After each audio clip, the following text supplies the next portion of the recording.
Hello, friends. Here, your host, your mentor, Nilesh.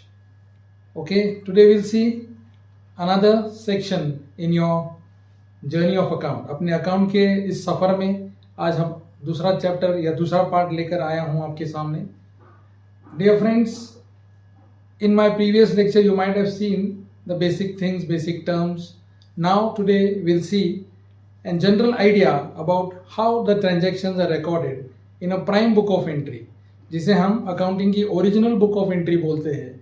उस journal में हम किस तरह से काम करते हैं ये हम आज के लेक्चर में देखेंगे. दोस्तों, अकाउंटिंग में जो जर्नल एंट्रीज है या जो जिसको हम टैली के लैंग्वेज में वाउचर एंट्रीज कहते हैं, उसे बहुत इम्पोर्टेंस है.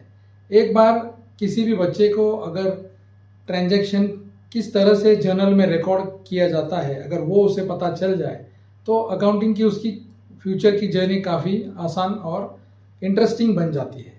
तो आप लोगों के लिए किस तरह से जर्नल में रिकॉर्डिंग किया जाता है ये देखना बहुत इंटरेस्टिंग रहेगा.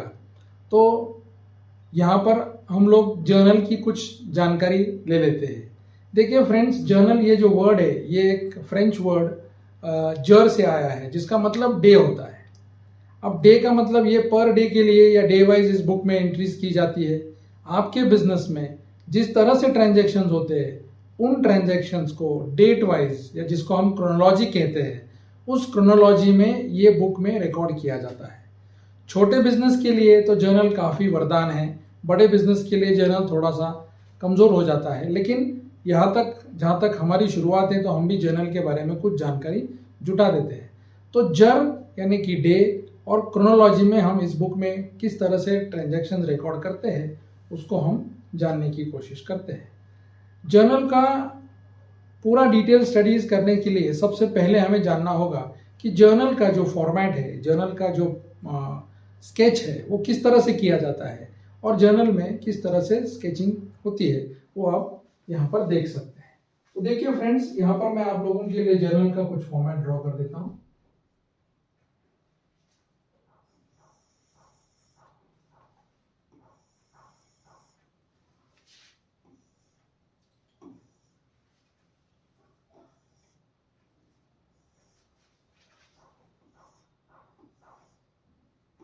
तो देखिए फ्रेंड्स, ये आपका जर्नल का फॉर्मेट आपके सामने है. जर्नल फॉर्मेट, सबसे पहले तो हमें डेट जो ज़रूरी है, उसके बाद यहाँ पर हम पर्टिकुलर्स, ये आपका LF कॉलम रहेगा और यहाँ पर आप लोगों का डेबिट रुपीज़ और ये क्रेडिट रुपीज़ रहेगा. तो ये आपका बेसिक फॉर्मेट है. अभी इसको एक एक कॉलम को हम जानने की कोशिश करते हैं. जो नए बच्चे हैं उन लोगों को, जहाँ पर जब भी ट्रांजैक्शन हम रिकॉर्ड करेंगे तो सबसे पहले डेट यहाँ पर आएगा. ये आपका डिटेल्स या पर्टिकुलर का कॉलम है जहाँ पर हम एंट्री को किस तरह से लिखना है वो देखने वाले हैं. और ये LF का कॉलम है. LF का मतलब होता है लेजर फोलियो. फ्रेंड्स, ये लेजर फोलियो काफ़ी इंटरेस्टिंग है. लेजर फोलियो, अब ये लेजर फोलियो में हमें अभी लर्निंग लाइफ में तो कुछ लिखना नहीं है, लेकिन जानकारी के लिए हम उसको बना के रखेंगे जहां पर लेजर का पेज नंबर लिखा जाएगा और ये रेफरेंस के लिए यूज होता है. बाकी इसका कोई इंपॉर्टेंस नहीं है. यहाँ पर ट्रांजैक्शन में जहां तक हम डबल एंट्री सीख रहे हैं तो किसी अकाउंट को हम डेबिट करेंगे, किसी अकाउंट को हम क्रेडिट करेंगे, तो दोनों की लिखने की व्यवस्था हमारे पास हो, ऐसे डबल एंट्री में ये जर्नल का ये आपका फॉर्मेट आपके सामने है. अब जब भी हम जर्नल एंट्रीज लिखते हैं फ्रेंड्स, जर्नल एंट्री लिखते वक्त उसकी भी एक कोई सिस्टम है, उसका भी एक मेथड है. उसको उसी अंदाज में लिखना है. आप अपने हिसाब से या अपने मन से उसको नहीं लिख सकते हो. तो जर्नल में किस तरह से ट्रांजैक्शन रिकॉर्ड किया जाता है उसका मैं एक आपको नमूना यहाँ पर एक ट्रांजैक्शन को हम देखकर देखते हैं. देखिए, एक सिंपल ट्रांजैक्शन हम ले लेते हैं आज अपनी जानकारी के लिए. जैसे कि मिस्टर राजू ने बिजनेस स्टार्ट किया 3 लाख रुपीज इन्वेस्ट करके. Just right a transaction. Mister Raju started business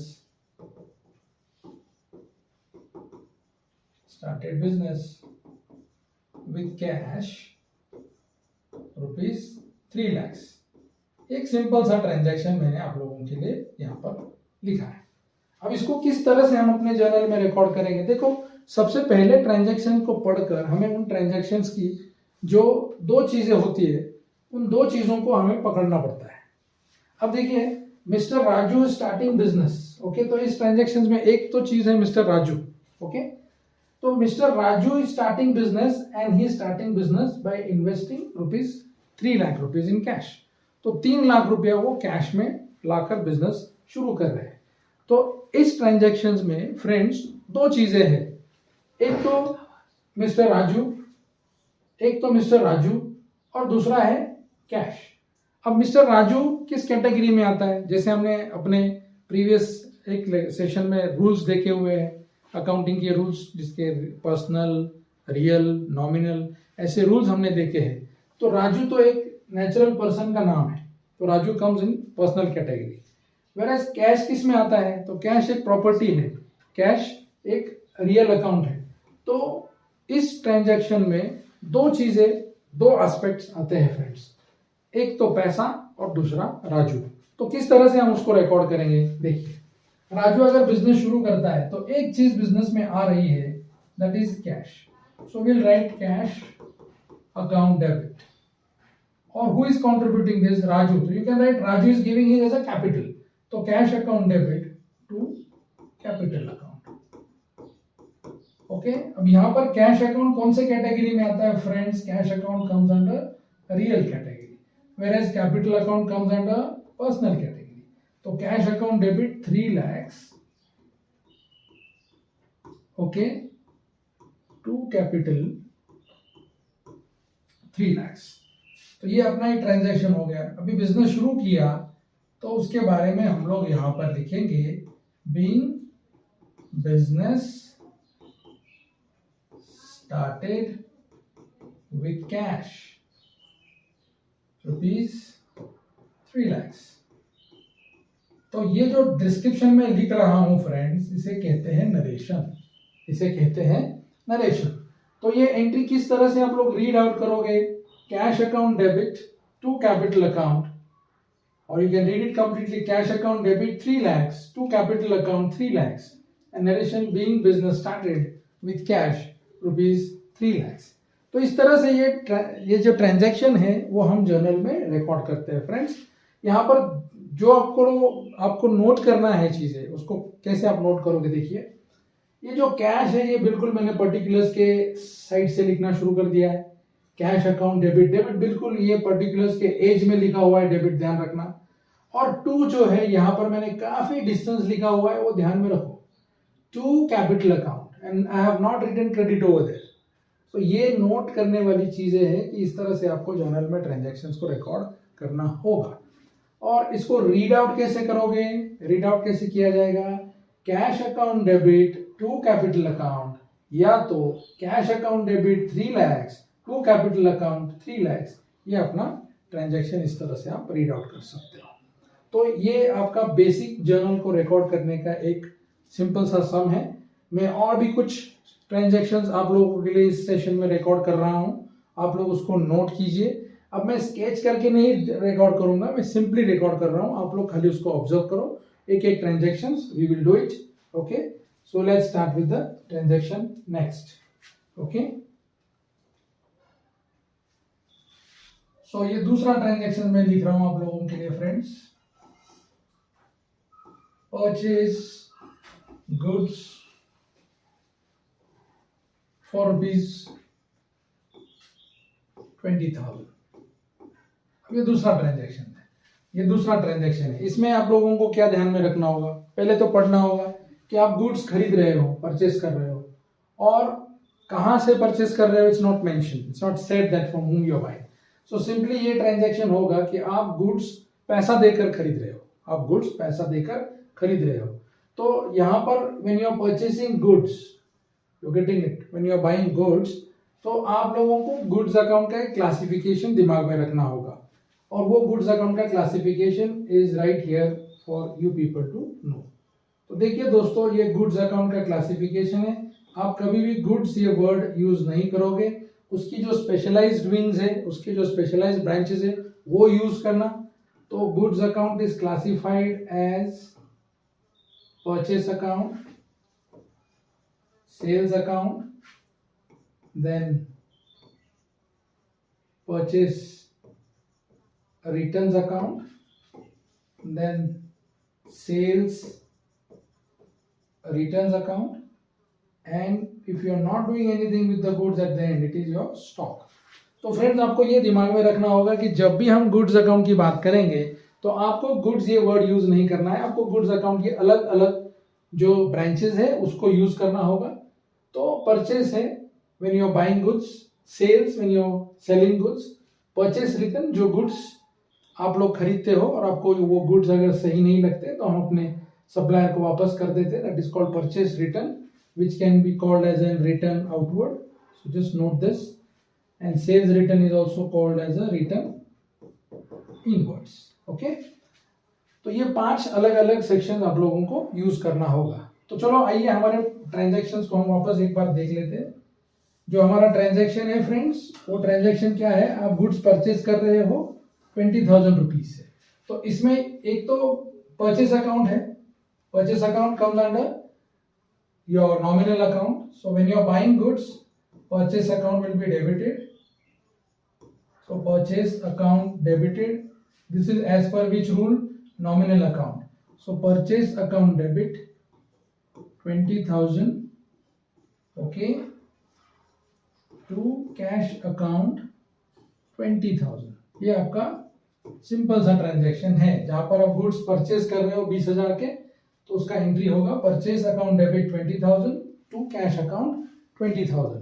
और इसका नरेशन हम क्या लिखेंगे, नरेशन एक डिस्क्रिप्शन रहेगा जो ट्रांजैक्शन से ही आएगा. Being goods purchased for cash. तो इस तरह से ये आपका नरेशन पूरा हो गया. तो ये रहा आपका दूसरा ट्रांजैक्शन. ओके, अगर आप इसको नोट कर रहे हैं तो चलो तीसरा ट्रांजैक्शन देखते हैं. Now तीसरा transaction I'll write it here directly. Okay, purchase goods from Usha ₹40,000. अब ये दोनों ट्रांजैक्शन में नोट करने वाली जो बात है उसको आपको दिमाग में लेना होगा. दोनों ट्रांजैक्शन लगभग थोड़े बहुत सिमिलर है. यहाँ पर परचेज गुड्स फॉर कैश बोला है और यहाँ पर परचेज गुड्स फ्रॉम उषा 40,000 बोला है. तो यहाँ पर ये ट्रांजैक्शन कैश ट्रांजैक्शन है. This is which we called as a cash transaction and this is called as a credit transaction. ये क्यों क्रेडिट ट्रांजैक्शन है, ये इसलिए क्रेडिट ट्रांजैक्शन है फ्रेंड्स क्योंकि यहाँ पर आप लोगों को नाम दिया हुआ है जिसके पास से आपने गुड्स खरीदा है, और इसीलिए आप जब भी ये ट्रांजैक्शंस को रिकॉर्ड करते हो तो आप लोगों को कुछ ध्यान रखना होगा. तो ये भी परचेस है, ये भी परचेस है, तो definitely purchase is your expense, हो purchase account will be debited. So purchase account debit, okay, that is 40,000. पर यहाँ पर परचेस आपका खर्चा है लेकिन गुड्स आप कहाँ से खरीद रहे हो, उषा के पास से खरीद रहे हो, तो उषाज अकाउंट विल बी क्रेडिटेड 40,000. तो ये दोनों ट्रांजैक्शंस एक साथ आपको रिकॉर्ड करके समझना है. अगर आप पैसा देकर गुड्स खरीद रहे हो फ्रेंड्स तो purchase account debit to cash. वही अगर आप उधार पर क्रेडिट पे गुड्स खरीद रहे हो तो purchase account debit to Usha और name of a person from whom you are buying goods on credit. अब इसका नरेशन क्या लिख सकते हैं आप, इसका नरेशन होगा being goods purchased from Usha on credit. Being goods purchased from Usha on credit. या क्रेडिट नहीं लिखा तो भी समझ जाए. तो इस तरह से ये आपका दूसरा जर्नल एंट्री हो गया, तीसरा हो गया, सॉरी. सो ये this is when you are buying goods on cash, this is when you are buying goods on credit. So let's see another transaction. Okay, I'll just erase this all, and your fourth transaction is sold goods for cash. Okay, rupees 30,000। तो ये transaction है। यहाँ पर हम क्या कर रहे हैं, गुड्स बेच रहे हैं, वी आर सेलिंग गुड्स। तो जब भी हम गुड्स बेचेंगे फ्रेंड्स, तो हमारे पास पैसा आएगा। तो एक एस्पेक्ट है इसमें कैश, और यहाँ पर गुड्स आप सोल्ड कर रहे हो, तो यहाँ पर जो गुड्स की जो स्पेशल ब्रांच हम यूज करेंगे वो होगा सेल्स अकाउंट। ओके, तो अभी जब भी आप गुड्स बेचते हो, गुड्स सेल करते हो, तो कैसा ट्रांजैक्शन होगा, एक तो पैसा आपके पास आएगा, और दूसरी चीज गुड्स जो आप बेच रहे हो दैट इज योर रेवेन्यू। तो एक एस्पेक्ट जो कैश है that will always come in real account, no doubt, and sales is your revenue, sales is your revenue, so it comes under nominal account, it comes under nominal account। तो ये nominal account में आ जाएगा, credit all income gains and profit। तो इस transactions को record करने के लिए आपका जर्नल एंट्री होगा friends, cash account debit 30,000 to sales account 30,000। और नरेशन क्या लिखोगे आप, नरेशन लिखोगे being goods sold for cash. तो इस तरह से ये आपका फोर्थ ट्रांजैक्शन हो गया जहां पर आप गुड्स बेच रहे हो। अब दूसरा यही ट्रांजैक्शन अलग अंदाज से, okay okay, sold goods to Kunal ₹20,000। ये कैश बेच रहे हैं, यहां पर उधार पर बेच रहे हो, कुणाल को अपने माल उधार पर बेचा। तो अब इसकी एंट्री कैसे करोगे, यहां पर भी सेल है, यहां पर भी सेल था, पर here the name of person is given, where here the name of person wasn't given. तो अभी इसकी ट्रांजैक्शंस को या इसको रिकॉर्ड करते वक्त आपको क्या करना पड़ेगा, here you are selling goods to Kunal, so Kunal is receiver, Kunal is receiver, so Kunal's account debit, Kunal is a name of person, so you are selling goods to Kunal, so Kunal is playing a role of receiver, so debit the receiver, that's why Kunal's account debit, okay, to sales account, to sales account। दोनों में similarity क्या है friends, दोनों में ये similarity कि यहाँ पर भी सेल्स अकाउंट क्रेडिट कर रहे हैं हम, यहाँ पर भी सेल्स अकाउंट क्रेडिट कर रहे हैं। और दोनों की डिफरेंस क्या है, दोनों में डिफरेंस जो है वो डिफरेंस है, ये सेल्स अकाउंट हो गया। दोनों में डिफरेंस ये है, here we are debiting cash because cash is coming to you, so it's coming in the real account. Here Kunal account is debited because Kunal is a name of person and according to the rule of personal account debit the receiver. सो ये आपका entry हो गया, Kunal's account debit 20,000 to sales account 20,000। Okay, तो इस तरह से ये हमारा फिफ्थ ट्रांजैक्शन हो गया। Okay, let's move on to the other transactions friends, I'm just writing a transaction for you here on the board, okay, I'll clear all, okay। Now purchased machinery for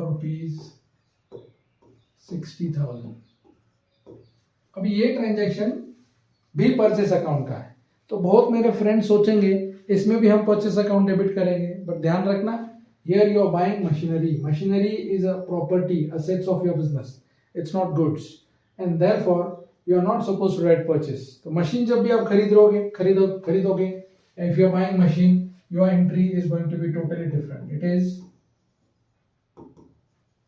machinery account debit, okay, to cash account, machinery account debit to cash account. अब इसमें दो कौन से aspect थे, एक तो machinery aspect था, machinery again it comes in real account, don't forget that, debit what comes in. और मशीनरी आप खरीद रहे हो, किसके पास से खरीद रहे हो नहीं बताएं, तो डेफिनेटली आप इसको कैश में खरीद रहे हो। कैसे खरीद रहे हो, कैश, तो cash is going out of your business, तो cash is going out of your hand, so cash will be credited, so machinery account debit 60,000, okay, to cash account 60,000। Narration क्या लिखोगे इसका, स्पेशल नरेशन रहेगा being machinery purchased, being machinery purchased for cash। तो आपने रोकड़ा देकर machine खरीदा, ये आपका ट्रांजैक्शन होगा। तो ये सिंपल सा ट्रांजैक्शन है। मशीन की जगह पर फर्नीचर खरीदिए या कंप्यूटर खरीद लीजिए, कार खरीद लीजिए, कभी भी जो भी whatever you are buying assets, always your entry is going to be like asset account debit to cash. Now here you are making payment in cash, so you are writing cash. Simply you can give payment via check. तो आप इधर bank भी लिख सकते थे अगर check से payment आता था। फिलहाल तो यहाँ पर हम कैश लिख रहे हैं because we are making payment in cash. तो ये रहा आपका दूसरा वाला transaction. Then again will see another transaction here, paid rent rupees 7,000 to landlord। Okay, तो ये अलग ट्रांजैक्शन है जहां पर आप रेंट पे कर रहे हैं अपने लैंडलॉर्ड को 7,000 रुपया। तो जब भी आप लैंडलॉर्ड को रेंट पे करोगे तो आपको थोड़ा ध्यान रखना पड़ेगा। Sometimes they will mention the name of landlord as well. यहाँ पर नहीं था पर कभी कभी वो मेंशन करते हैं नाम और आपको कंफ्यूज करने की कोशिश करते हैं। तो see when you are making payment for rent, ये रेंट के लिए जो आप पैसा देते हो, rent is your expense, it comes under nominal category. और नॉमिनल कैटेगरी क्या कहता है? Debit all expenses and losses. उस हिसाब से देखा जाएगा तो रेंट आप पे कर रहे हो, आपका खर्चा है। तो रेंट की एंट्री जब करोगे तो रेंट अकाउंट डेबिट होगा because rent is your expense, right. अब कुछ बच्चे सोचेंगे कि इसमें टू लैंडलॉर्ड कहते हैं। नहीं नहीं नहीं, रेंट आप पे कर रहे हो तो आप कैश दे रहे हो, ध्यान रखना, cash is going out of your hand. तो rent is your expense and cash is going out, so rent account debit to cash account 7,000, this is your entry. तो rent account debit to cash. Now question is that why rent account is debited? Because it's your expense. Why cash account is credited? Because cash is going out of your hand. So rent comes under the category of nominal account and cash comes category of real account. So this is your entry and what will be the narration for this? Narration अगर आप लिख रहे हो मेरे साथ तो लिख सकते हो being rent paid in cash, being rent paid in cash। तो ये रहे कुछ ट्रांजैक्शंस। अब एक आखिरी ट्रांजैक्शन देखते हैं फ्रेंड्स, सब क्लियर करके। Okay, paid cash into bank account rupees से 8,000। तो ये एक सिंपल ट्रांजैक्शन है जहां पर आप अपने बैंक में पैसे जमा कर रहे हो। You are depositing cash in your bank और you are opening account in your bank and deposited. Now volume of transaction will not have any impact, चाहे वो ट्रांजैक्शन 8,000 का हो, 80,000 का हो या 8 लाख का हो, उससे हमारे ट्रांजैक्शन के डेबिट क्रेडिट्स के ऊपर कोई ज़्यादा इफेक्ट्स नहीं पड़ते हैं। हमारा जो बेसिक फंडामेंटल्स है वो वही रहता है। तो पेड इनटू बैंक रुपीज 8,000, तो आप बैंक में जमा कर रहे हो 8,000 रुपया। तो सोचो क्या होगा, इमेजिन करो कि आपने पैसा ले लिया और बैंक में जमा कर रहे हो। तो इमेजिनेशन में पैसा लेने वाला काम कौन करेगा? पैसा लेने का काम money will be received by your bank और money will be your bank will be receiver of your cash. या तो यहां पर एक चीज है बैंक, दूसरा है cash. Bank comes under personal account, cash comes under real account, ये हमेशा ध्यान में रखना। तो when you are depositing money into your bank is receiver, therefore debit the receiver, therefore bank account is debited 8,000, okay, and to cash account, cash is going out of your hand, so cash account will be credited। okay, narration क्या लिखोगे इसका? being cash deposited into bank। okay, तो ये रहा आपका narration इस last transaction के लिए। तो फ्रेंड्स ये कुछ बेसिक जर्नल एंट्रीज थी जो आप लोगों के कॉन्फिडेंस को बूस्ट करने के लिए और आपको हेल्प करने के लिए यहाँ पर मैंने आप लोगों के सामने किए हैं। और भी मुश्किल ट्रांजैक्शंस और भी कंपाउंडेड एंट्रीज और भी कुछ मुश्किल ये चैनल पर लेके मैं आप लोगों के लिए वापस हाजिर हो जाऊंगा।